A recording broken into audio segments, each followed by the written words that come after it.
नमस्कार मैत्रिणींनो, सुहासिनी सुरेश पांडे यूट्यूब चॅनलवरून मी तुमचे सर्वांचे सहर्ष स्वागत करत आहे. कशा आहात? मजेत ना मैत्रिणींनो? 60-70 नंतरचं आयुष्य आपलं अगदी आरामशीरच असायला हवं. पण आपल्याला कोणाकोणाला असं वाटतं या वयामध्ये आपण काय शिकायचं, आपली बुद्धी कमी झालेली असते. खरं तर तसं काही नाही. आपण सगळ्या जबाबदारीतून मुक्त झालेलो असतो आणि आपल्याला आवडतं की भजन पूजन हेच आपण करत असतो, हो की नाही? किंवा प्रत्येकीला जो आवडतो तो छंद जोपासायचा.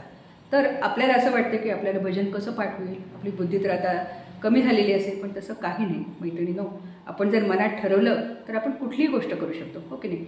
मुली जसं अभ्यास करतात तसंच आपण हा भजनाचा पण अभ्यास करायचा आहे. एक भजन 2-3 दिवस सतत म्हणलं की आपल्याला पक्क पाठ होतं. माझ्या मैत्रिणी भजन कसे पाठ करायचे हे मला विचारत असतात. म्हणून मी माझ्या या विभागामध्ये अवघड करूया सोपे यामध्ये मी तुम्हाला एक भजन नेहमी समजावून सांगत असते. आज मी तुम्हाला विठुरायाचं लग्न हे भजन मी तुम्हाला समजावून सांगणार आहे. ऐकूया. या पंढरपुरात. पंढरीनाथ महाराज की जय. मैत्रिणींनो, मुख्यतः हे भजन किती कडवायचं आहे? 3 कडवायचं आहे बरं का. 3च कडवे आणि अतिशय सोपे. तर पहिलं ध्रुवपद बरं का. या पंढरपुरात हो, या पंढरपुरात काय वाजत गाजत, काय वाजत गाजत, सोन्याचं बाशिंग लगीन देवाचं लागत, सोन्याचं बाशिंग लगीन देवाचं लागत, सोन्याचं बाशिंग लगीन देवाचं लागत. या पंढरपुरात हो, या पंढरपुरात काय वाजत गाजत, काय वाजत गाजत, सोन्याचं बाशिंग लगीन देवाचं लागत, सोन्याचं बाशिंग लगीन देवाचं लागत. हे 3दा म्हणायचं बरं का. 3दा म्हटलं तरच ठेका येतो. नंतर आता लग्न म्हणजे काय? उपर होणार मुलगी की नाही, म्हणून उपवर हा शब्द लक्षात ठेवायचा पहिल्या कडव्यामध्ये. राजा भीमकाची रुक्मिण उपवर, राजा भीमकाची रुक्मिण उपवर, लिहून पत्रिका दिल्या देशोदेशावर, लिहून पत्रिका दिल्या देशोदेशावर, दिल्या देशोदेशावर, दिल्या देशोदेशावर. टाळ मृदुंग हो, टाळ मृदुंग हर्षत वाजत, हर्षत वाजत, सोन्याचं बाशिंग लगीन देवाचं लागत, सोन्याचं बाशिंग लगीन देवाचं लागत. या पंढरपुरात हो, या पंढरपुरात काय वाजत गाजत, काय वाजत गाजत, सोन्याचं बाशिंग लगीन देवाचं लागत, सोन्याचं बाशिंग लगीन देवाचं लागत. पहिलं कडवं झालं. आता दुसरं कडवं. राजा भीमकाच्या 9 कन्या होत्या, हो की नाही? तर 9 जणी कन्या लक्षात ठेवायचं बरं का. दुसरं कडवं. राजा भीमकाच्या 9 जणी कन्या, राजा भीमकाच्या 9 जणी कन्या, ढाकली रुक्मिण दिली पंढरीच्या राया, ढाकली रुक्मिण दिली पंढरीच्या राया, दिली पंढरीच्या राया, दिली पंढरीच्या राया.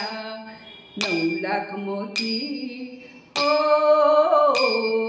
9 लाख मोती जोडव्याला शोभत, जोडव्याला शोभत, सोन्याचं बाशिंग लगीन देवाचं लागत, सोन्याचं बाशिंग लगीन देवाचं लागत. या पंढरपुरात हो, या पंढरपुरात काय वाजत गाजत, काय वाजत गाजत, सोन्याचं बाशिंग लगीन देवाचं लागत, सोन्याचं बाशिंग लगीन देवाचं लागत. मैत्रिणींनो, दुसऱ्या कडव्यामध्ये 9 शब्द हा 2 वेळेस आलेला आहे बरं का. 9 राजा भीमकाच्या 9 जणी कन्या आणि 9 हा शब्द हा 2 वेळेस आला. तिसऱ्या कडव्याला सुद्धा 9 पासून सुरुवात आहे बरं का. 9 लाख मोती रायाच्या कळसाला 9 लाख मोती रायाच्या कळसाला. कळस उतरताना गौंडी दादा अडकला. कळस उतरताना गौंडी दादा अडकला. गौंडी दादा अडकला. गौंडी दादा अडकला. सांगत भीमका हो सांगत भीमका माझ्या भक्तांचं नातं. माझ्या भक्तांचं नातं. सोन्याचं बाशिंग लगीन देवाचं लागतं. सोन्याचं बाशिंग लगीन देवाचं लागतं. या पंढरपुरात हो या पंढरपुरात काय वाजत गाजत. काय वाजत गाजत. सोन्याचं बाशिंग लगीन देवाचं लागतं.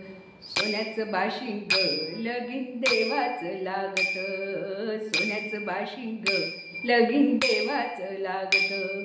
कुर्यात् सदा मंगलम शिवम भवतु सावधान असं म्हणून सगळ्यांनी हे लग्न लागलं की फुलं उधळायची देवावर, बरं का.